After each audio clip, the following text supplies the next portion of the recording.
Bismillahirrahmanirrahim.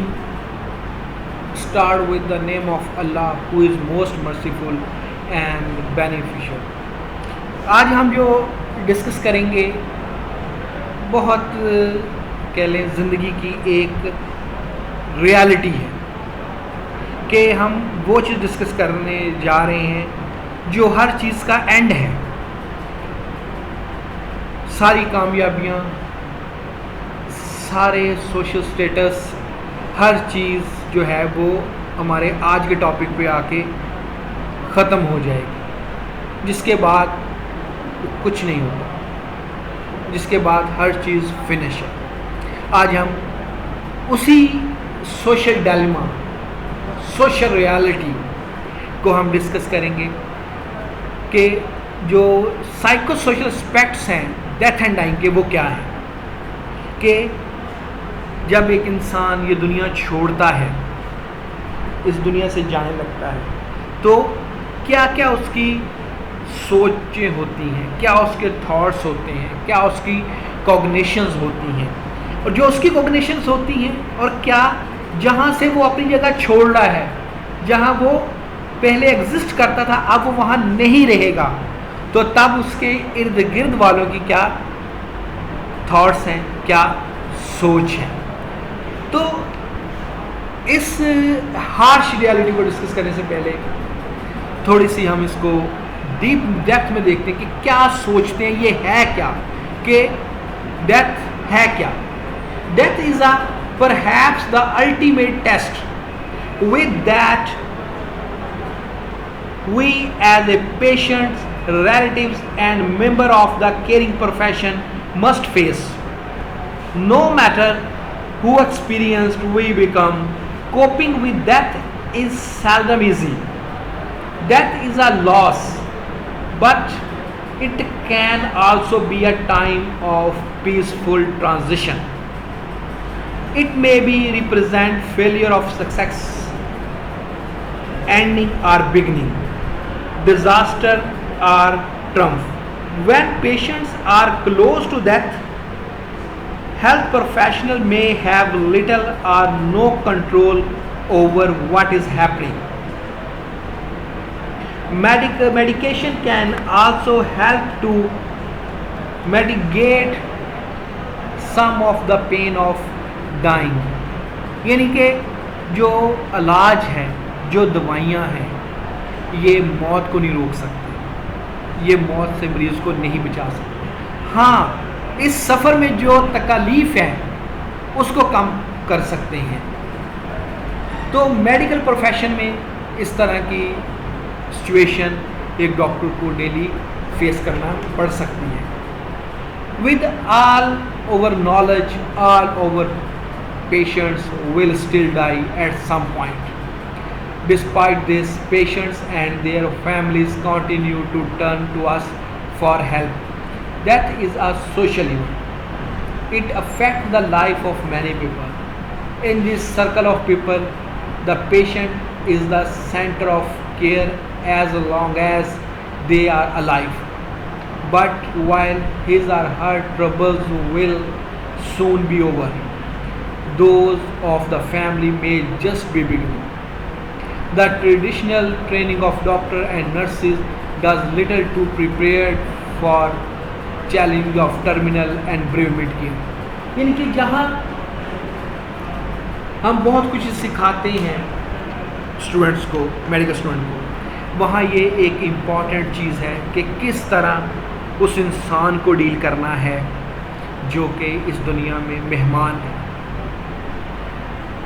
यानी कि उसके पास बहुत कम टाइम है इस दुनिया में सर्वाइव करने के लिए। वो ज़िंदगी जिसको बहुत प्यार करता था, जिसको बेहतर से बेहतर बनाने के लिए उसने दिन रात एक कर दिया, अब उसका एंड होने वाला है। तो एक सेकंड के लिए ज़रा गौर करें कि एक इंसान अपनी ज़िंदगी की जितनी भी लाइफ है, 50 साल, 60 साल, किसी भी स्टेज तक, वो इस ज़िंदगी को बेहतर से बेहतर, कंफर्ट से कंफर्ट बनाने के लिए एफ़र्ट करता है, और इसको कंफर्ट बनाने के लिए उन एफ़र्ट में बहुत सी स्ट्रगल, बहुत सी पेन वो फेस करता है। लेकिन जब उसको उस स्टेज का पता चलता है कि अब वो इन सारी चीज़ों से हटने वाला है, ये सारी चीज़ें उससे छिनने वाली हैं, तो उसकी क्या कंडीशन होती है। ऐसे इंसान को डील करना बहुत मुश्किल है कि जिसने अपनी ज़िंदगी में एक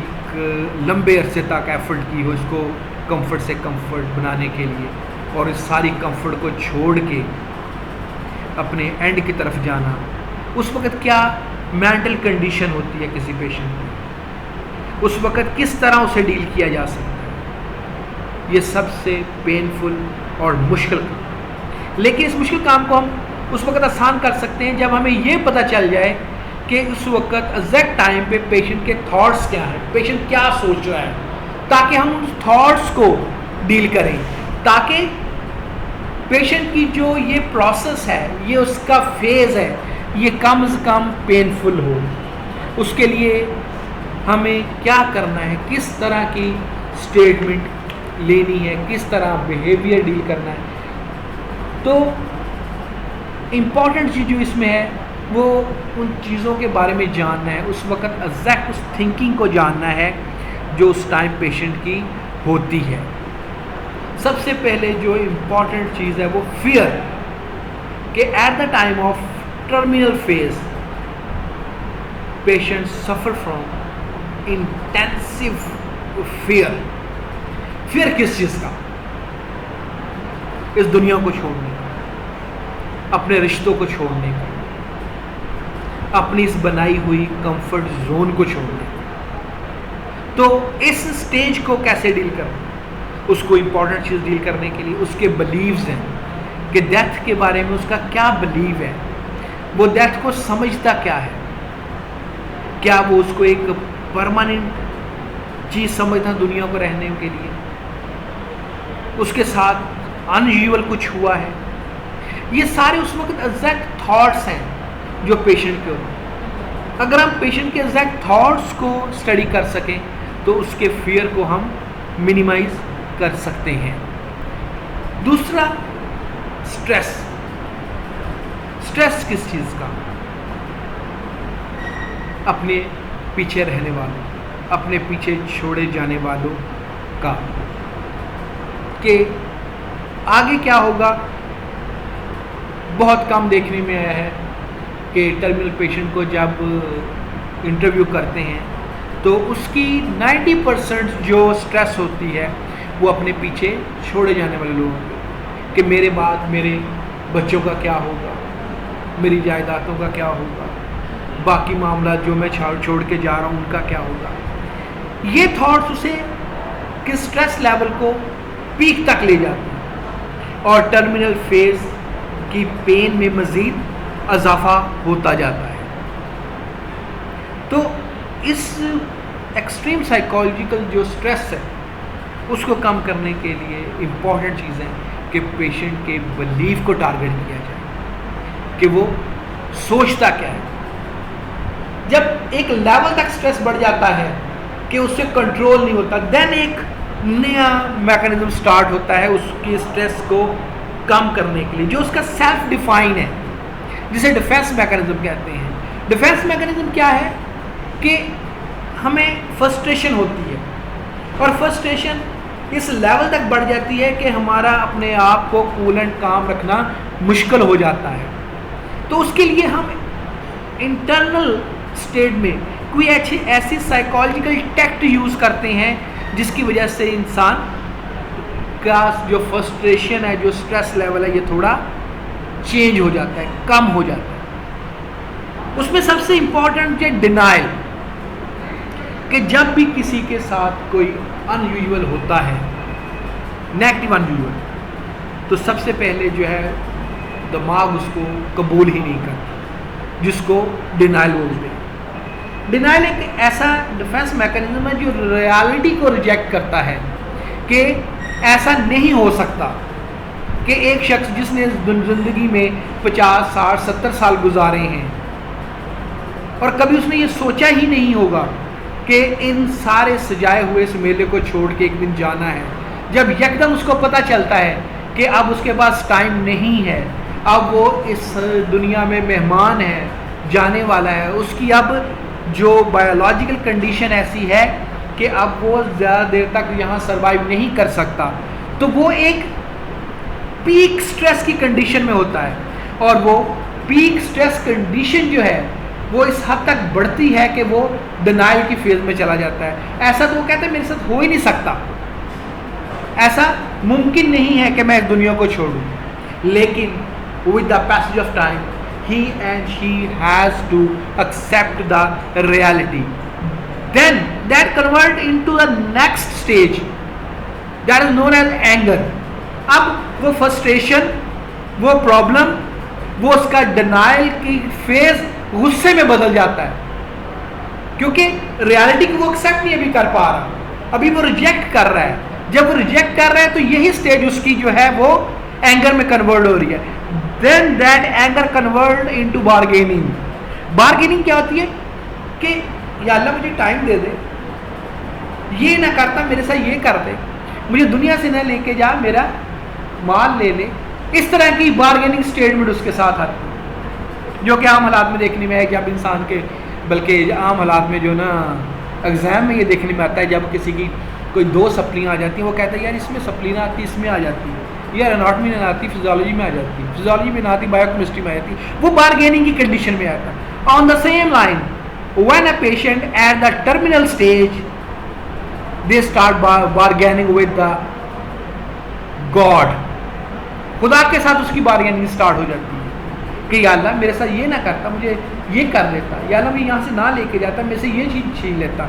देन वही होना है जो आखिर में होता है कि इस बार्गेनिंग की कंडीशन भी उस एक्चुअल सिचुएशन को चेंज नहीं कर पाती। Then this bargaining fail, then the patient suffer from the depression, and then depression convert into acceptance. एक लंबे अर्से तक डिप्रेशन में रहने के बाद he and she has to accept the reality. These are the basic process which a terminal has to face. और एक doctor को ये सारी चीज़ें फेस करनी है कि पेशेंट अगर एंगर की स्टेज में है, डिनाइल की स्टेज में है, तो उसके बिलीव्स को कैसे टच करना है, उसको कैसे रियलिटी की तरफ लेके आना है। तो ये एक मुश्किल काम है, लेकिन उसे करना पड़ता है।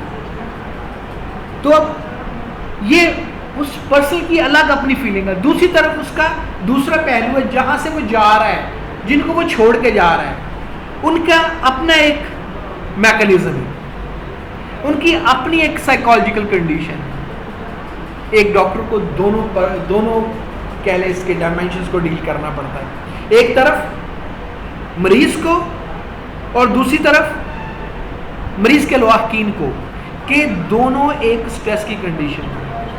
तो अब हम डिस्कस करेंगे उन चीज़ों को कि जिनको वो छोड़ के जा रहा है, उनकी क्या कंडीशन है, उनकी क्या साइकोलॉजिकल कंडीशन, उसमें नमनेस है, डिप्रेशन है, एजिटेशन है, हेलुसिनेशन रिगार्डिंग डिक्रीज है, सोशल इंस्टीट्यूशंस लाइक इद्दत सोग provide psychological relief and help to resolve the grief. यानी कि ये ट्रॉमा पेशेंट के लिए तो एक ऑलरेडी है, लेकिन ये उसके जाने वालों के लिए भी एक ट्रॉमा है, जिसको फेस करने में टाइम लग सकता है।